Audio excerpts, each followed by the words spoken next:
Hi, my name is Coakley and I'm from San Jose State University. Today, we'll be talking about physics, approaching it from the perspective of an undergraduate student and of a professor. We hope to gain a better understanding of the inherent authentic values of this field, and how this understanding might better inform the interaction of physics with other sciences on the interdisciplinary level.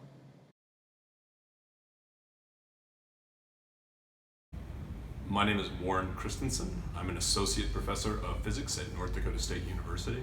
I'm Yasmin Bramia. I am a physics major from Rutgers University.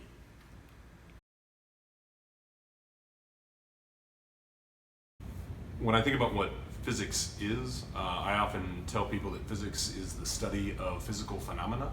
So it's mostly interested in how things move, kind of fundamentally, and why they move, and the interactions that cause that motion.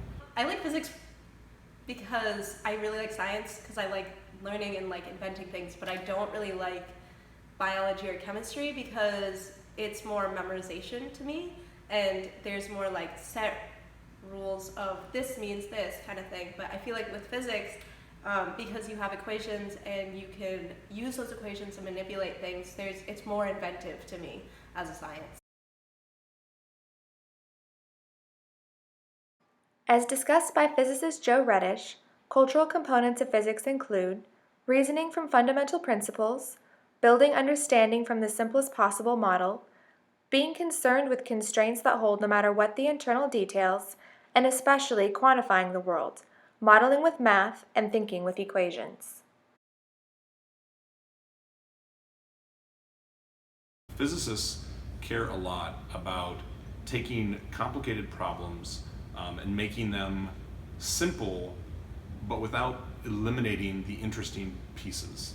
I feel like if we talked more about what we're doing and why we're doing it, like for example, like what it means to have electricity or something like that, but instead we're learning, okay, here's an equation and then this is how you apply it to this situation, this situation, and this situation, instead of what is actually going on, like concepts.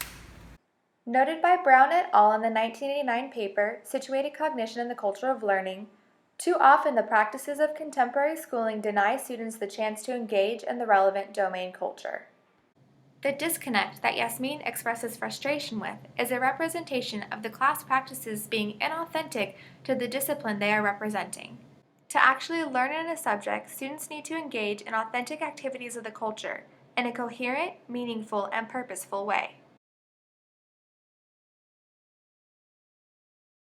They tend not to deal with problems or situations that get to be a bit messy. So as you start to get into heavier content in other disciplines, so if you want to try to look at biology problems or chemistry problems, physicists tend to simplify those things down considerably. One of the funny things that a lot of my friends, when I go to like bar trivia, or someone will say, oh, you know that, you're in science, right? Most of the questions that people pose to me who think they are science questions or physics questions are more often like chemistry or engineering questions. It's one of my favorite things to say. They're like, oh, that's, you know physics, you get that. And I'm like, that is not a physics problem, that is an engineering problem. This idea of authenticity is further expanded upon by Watkins et al. In their paper on disciplinary authenticity, wherein the disciplinary boundaries of science are discussed, examining how we understand phenomena, build new knowledge, and solve problems by authentically engaging in different disciplinary practices. The concept of disciplinary authenticity is what allows Dr. Christensen to differentiate between the subject matter. Because he is able to appreciate what would be authentic to his discipline, he is able to recognize it in the context and content of the questions put before him. Even in problems in textbooks that try to present problems in other contexts, very often those contexts tend to be a bit superficial, because in order to get down to what the physics is that you can actually do something with can be a challenge. And so the textbook often does that for students, presents this really rich problem, and then fairly quickly simplifies that down to something they can actually solve.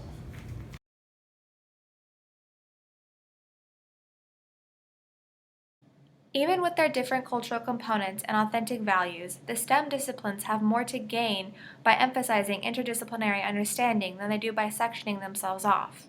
Just as mathematics informs chemistry and chemistry informs biology, so does physics inform all of these STEM disciplines. To successfully engage with and implement interdisciplinary understanding in science, we must first recognize and respect what each discipline considers authentic, culminating in a well-informed content that is contextually rich, an authentic course where all come away with a deeper knowledge and genuine understanding of the disciplines therein.